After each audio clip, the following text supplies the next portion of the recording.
السلام علیکم ورحمۃ اللہ تعالی وبرکاتہ۔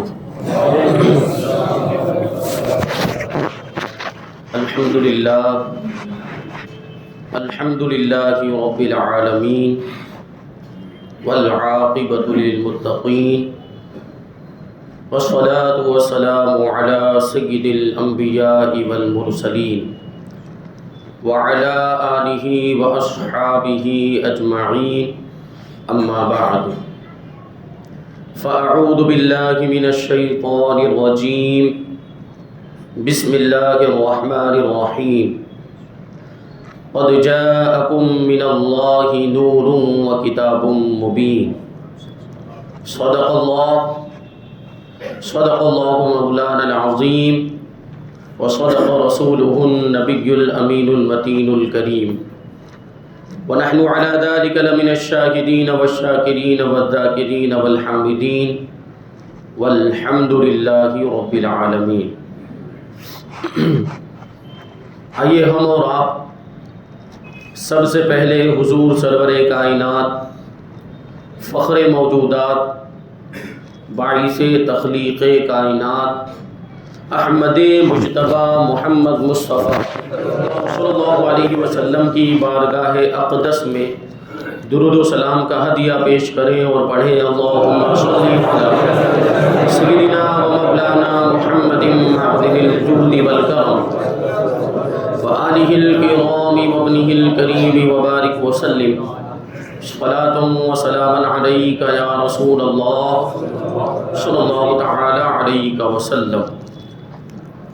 عزیزان ملت اسلامیہ، گزشتہ جمعہ میں حضور پاک صلی اللہ علیہ وسلم کے میلاد کے بارے میں کچھ ضروری باتیں بیان کی گئی۔ آج انشاءاللہ تبارک و تعالی اسی موضوع کو آگے بڑھاتے ہوئے حضور پاک صلی اللہ علیہ وسلم کی ولادت کے تعلق سے چند واقعات، حضور پاک صلی اللہ علیہ وسلم کی ولادت کی تاریخ اور حضور جب دنیا میں تشریف لائے تو اس وقت کیسے کیسے عجیب و غریب واقعات پیش آئے تھے اور کیسی برکتوں کا ظہور ہوا تھا۔ انشاءاللہ تبارک و تعالی ہم آج کے بیان میں وہ ساری باتیں شامل کرنے کی کوشش کریں گے۔ سب سے پہلے بات آتی ہے کہ حضور پاک صلی اللہ علیہ وسلم کی تاریخ ولادت کیا ہے۔ سیرت کی کتابوں میں لکھا ہے کہ آپ کی ولادت کا سال یہ عام الفیل، یعنی ہاتھیوں والا واقعہ جس سال پیش آیا اسی سال حضور پاک صلی اللہ علیہ وسلم دنیا میں تشریف لائے۔ وہ ہاتھیوں والا واقعہ میں کئی مرتبہ اس سے پہلے سنا چکا ہوں کہ ابرہہ بادشاہ یمن یہ ہاتھیوں کا لشکر لے کر آیا تھا خانہ کعبہ کو ڈھانے کے لیے، اور اللہ تبارک و تعالیٰ نے چھوٹے چھوٹے پرندے جن کو ابابیل کہا جاتا ہے، چھوٹے چھوٹے پرندوں کے ذریعے سے اس کے پورے لشکر کو ہلاک و برباد کر دیا، اور ابرہہ خود بھی مکہ مکرمہ سے بھاگنے پر مجبور ہو گیا۔ تو یہ جو واقعہ پیش آیا اس کے 55 دن کے بعد اللہ کے رسول صلی اللہ علیہ وسلم کی ولادت ہوئی۔ مہینہ ربیع الاول کا تھا، اور تاریخ میں بہت زیادہ اختلاف ہے، لیکن سب سے زیادہ مشہور یہ ہے کہ 12 ربیع الاول کو ہمارے آقا دنیا میں تشریف لائے۔ شیخ عبدالحق محدث دہلوی رضی اللہ تعالیٰ عنہ مدارج النبوہ کے اندر فرماتے ہیں کہ 12 ربیع الاول ہی کو مکہ والے حضور پاک صلی اللہ علیہ وسلم کی جائے ولادت، یعنی جہاں پر حضور پاک صلی اللہ علیہ وسلم پیدا ہوئے اس کی زیارت کرتے ہیں، اور وہاں حاضر ہونے کے بعد میلاد شریف پڑھا کرتے ہیں۔ تو مکہ والوں کا یہ معمول، یعنی شیخ عبدالحق محدث دہلوی اپنے زمانے کے اعتبار سے کہہ رہے ہیں کہ ان کے زمانے میں مکہ والوں کا یہ معمول تھا جب سنی حکومت تھی، جب ترکیوں کی حکومت تھی، اور اس وقت اس زمانے میں یہ ماحول تھا کہ 12 ربیع الاول جب یہ دن آتا تھا تو سارے مکہ والے حضور پاک صلی اللہ علیہ وسلم کی جائے ولادت جہاں حضور پیدا ہوئے وہاں جمع ہو جاتے تھے، وہاں حاضر ہوتے تھے، اس جگہ کی زیارت کرتے تھے